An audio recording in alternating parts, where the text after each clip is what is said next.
Hi, this is Marva Nichols, host of the HueDat Podcast on MTMV Sports Network, and I have Coach Hugh Jackson in our virtual studio tonight, and we'll be right back.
Dominate.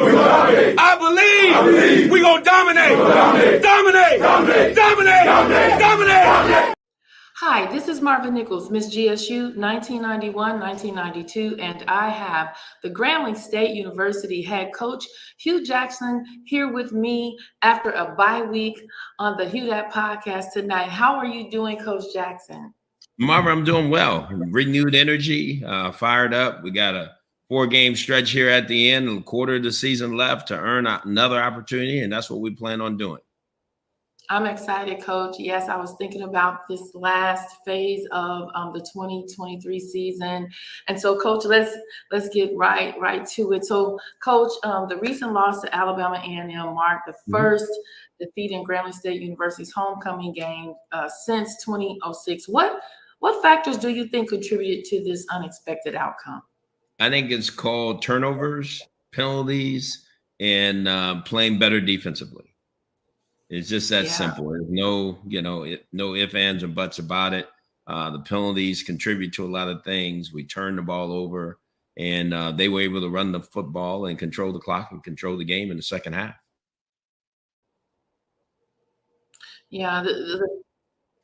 Yeah, we had a strong start, though, and held a 24-17 lead early in the third quarter. What do you think changed in the second half that allowed Alabama A&M to score like 28 unanswered points?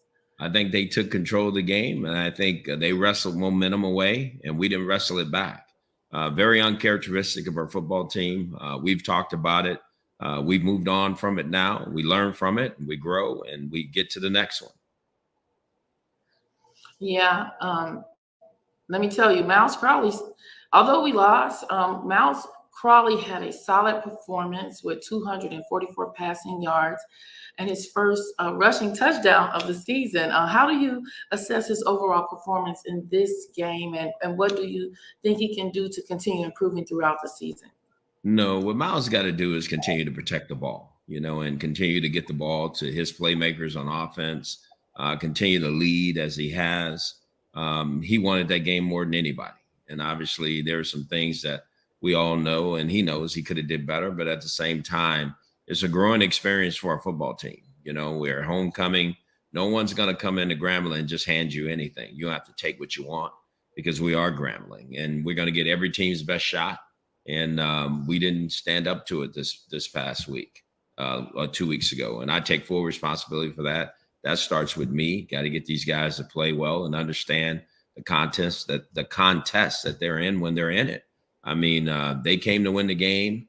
I thought we came to win the game, but in the end, they played harder and stronger than we did. So that's how it goes. You got to finish every football game you play in. So we've had 2 very tough losses back to back, and we got to grow from them, and I think we will. Yeah, we had a lot of defensive issues. Can you share insights into the defensive adjustments you believe could have been made to better contain their offense, and how will the team work on addressing these issues in future games? No, we've addressed them and we've worked hard at them. I mean, the bottom line is we got to get these quarterbacks down. We got to get them tackled, get them on the ground. We got to make sure they're not running through our defense. We got to make sure nobody's running through our defense. So that's something that we've talked about as a football defensive unit, and they get it. I mean, that's what defense is all about. You're supposed to make sure that you don't let the other opposing team have what they want. We got to make sure we stop what they're trying to succeed at. And so it was disappointing. I mean, not just for me, our staff, for everybody. I mean, let's just be very honest. So we grow from it. We learn from it. We move on. We can't do nothing about it now other than fix the problem. So we got to see a renewed spirit, a renewed energy against Bethune Cookman, and that's what I expect. Absolutely. We definitely expect that, because I know the G-men are able to make those adjustments. You know, with the bye week, and how did you all manage the bye week? I know a couple of guys got a chance to go home for the weekend. When they got back, what was on the agenda for getting ready for Bethune Cookman? Well, the day we got back, we went right back to practice in pads. So we had to go back to work. I mean, it was really about getting the team rest, learning the things that we needed to improve at from a self-scout standpoint, offensively, defensively, and special teams wise. It was really about getting back to the fundamentals, the things that are the rudiments of football, which is blocking, tackling, catching, running, angles, all of those things. And we made that an emphasis. We didn't really talk about the other teams that we needed to face. We needed to get us better first. And I think that was the mode of operation that I wanted to make sure our team was in. I wanted us to regroup, reunite, and recommit back to the things we said we're going to do when the season started, and understand what it's going to take to get it done. You know, it was a devastating loss, but at the same time, we're not out of anything. You know, we got a chance to go win the West. We got work to do, and we got to go finish what we started. And that's what this is all about. And I think we can do it. Finishing what we started is definitely on our agenda as fans and as faithful alums. And Coach, thank you for saying that.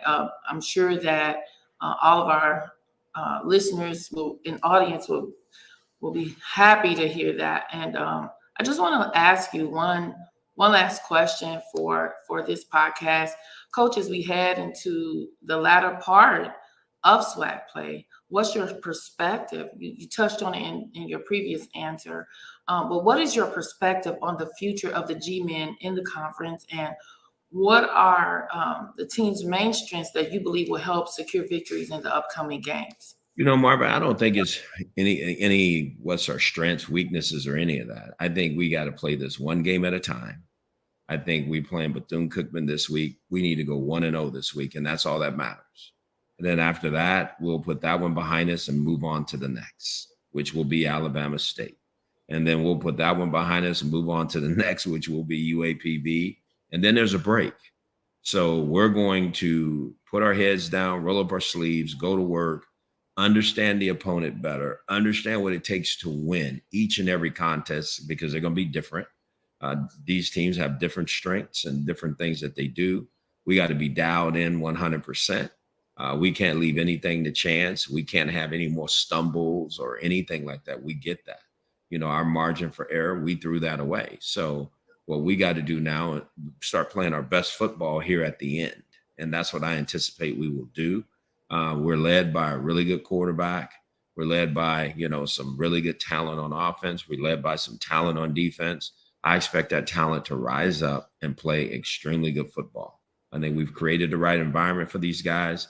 Now it's time for the coaching. It's time for everything that's been taught, everything we've been through this year to really come together here at the end and get us to where we want to be. And I think it will. Yeah, it's time for everything that has been put into the program and everything that you all have done to prepare to manifest in this second phase. So as we kind of wrap up the end of the show, I'd like to take a moment to recognize the inspiring presence of G-Man linebacker Jaquavis Richmond, who made a remarkable return to the field during homecoming after he suffered a severe neck and spinal injury at the LSU game.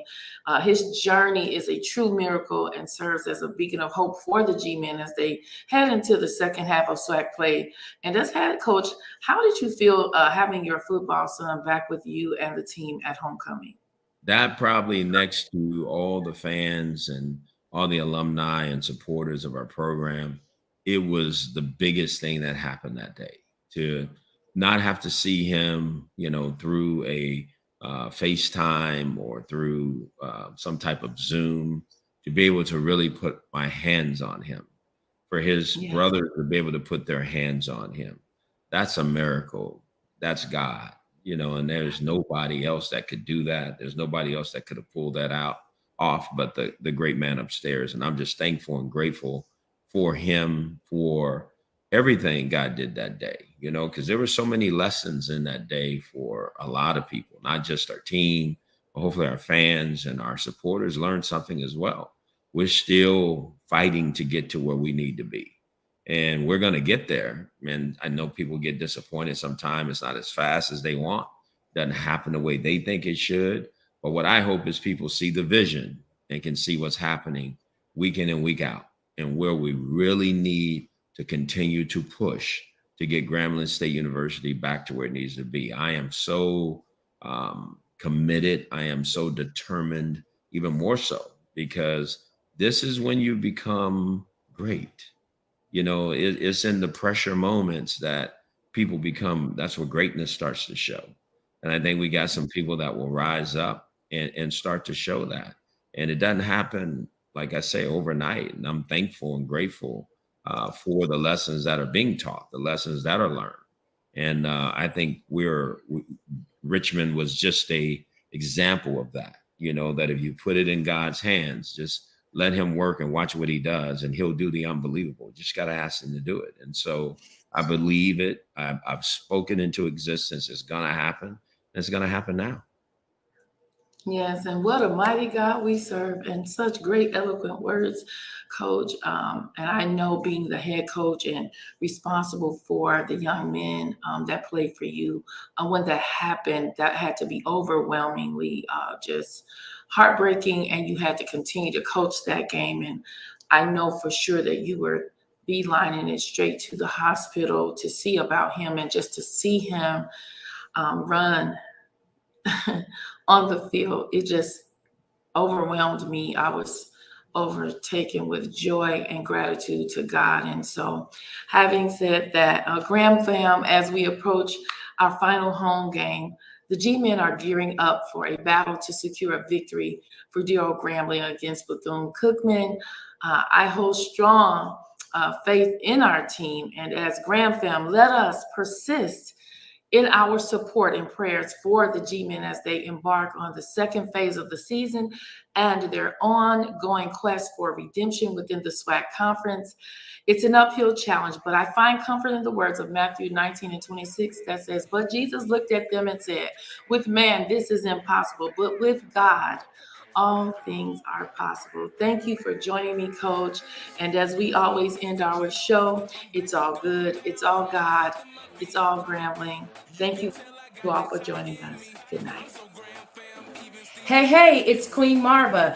Thank you for joining me on the HueDat Podcast. And remember to subscribe to our YouTube channel, and I will see you on the next episode. Peace out.